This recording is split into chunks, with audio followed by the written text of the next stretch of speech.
Shalom dan salam sejahtera. Bacaan renungan harian diambil dari buku Agar Kita Tidak Lupa. 27 April 2026 Isnin. Mari berdoa. Bapa Surgawi, saat ini kami mau membaca firman Bapa.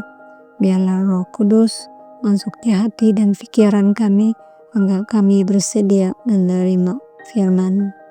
Dalam nama Yesus kami berdoa. Amin. Tajuk bacaan tinjauan semula tentang penghakiman. Ayat inti, karena Dia telah menetapkan bahwa pada suatu hari seisi dunia ini akan dihakimkan dengan adil oleh seorang yang ditentukannya. Allah bersaksi akan hal itu kepada semua manusia dengan membangkitkannya daripada kematian. Kisah Para Rasul 17 ayat 31. Penghakiman, satu topik yang menakutkan bagi sesetengah orang, satu pengharapan bagi yang lain, dan subjek yang kompleks bagi semua.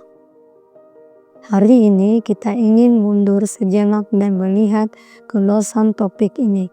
Kebanyakan orang menganggap penghakiman sebagai satu peristiwa tunggal yang berlaku di penghujung zaman atau bagi individu selepas kematian. Namun, golongan Adventist awal mendapati bahwa ia adalah satu proses dan bukannya satu peristiwa tunggal. Menjelang tahun 1857, James White telah menganggap penghakiman terakhir sebagai mempunyai 4 fasa yang berbeza. Fasa pertama yang dilihatnya sebagai penghakiman pra-kedatangan atau penghakiman penyiasatan terhadap mereka yang mengaku sebagai pengikut Tuhan dalam Alkitab. Golongan Adventist awal memahami melalui tipologi hari pendamaian bahwa penghakiman ini hanya melibatkan umat Tuhan. Pada hari tersebut, imam besar memasuki ruang Maha Kudus dengan mengenakan penutup dada penghakiman yang di atasnya terukir nama-nama umat Tuhan. Itu melambangkan umat Tuhan yang diwakilinya pada akhir penghakiman. Fasa kedua, menurut pandangan Adventist adalah penghakiman eksekutif yang akan terjadi pada kedatangan Kristus yang kedua, ketika Tuhan dalam peranan eksekutifnya membawa berkat kepada umatnya.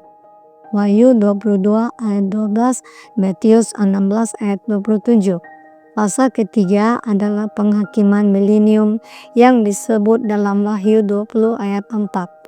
Aku melihat beberapa takhta, lantas orang duduk di atasnya dan diberi kuasa sebagai hakim. Pada tahap ini, Anda mungkin bertanya-tanya, apalagi yang tinggal untuk dihakimi? Lagipun orang benar sudah berada di surga bersama Tuhan dan orang jahat sedang tidur dalam kubur mereka. Kedua-dua perkara itu memang benar, namun orang jahat belum menghadapi kehancuran kekal, dan sebelum mereka menghadapinya, Tuhan memberikan setiap orang kesempatan untuk meninjau catatan-catatan orang yang tidak benar selama milenium. Karena tidak mau sesiapa pun terus mempunyai persoalan, Tuhan menyediakan masa bagi semua orang untuk menyadari bahwa Dia melakukan yang terbaik dalam situasi yang buruk. Jadi, fasa penghakiman milenium ini boleh dianggap sebagai satu bentuk penghakiman penyiasatan terhadap orang jahat. Namun, itu lebih merupakan penghakiman atas kebenaran dan keadilan Tuhan.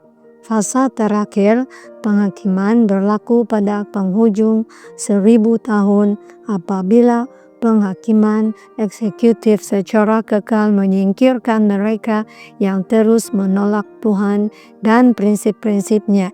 Wahyu 20 ayat 9, 12 hingga 15. Fasa terakhir ini bukanlah sesuatu yang menggembirakan. Tetapi Tuhan tiada pilihan lain jika Dia tidak mau memaksa kehendak manusia dan jika Dia ingin mencipta alam semesta di mana dosa dan hubungan yang merosakkan tidak lagi wujud.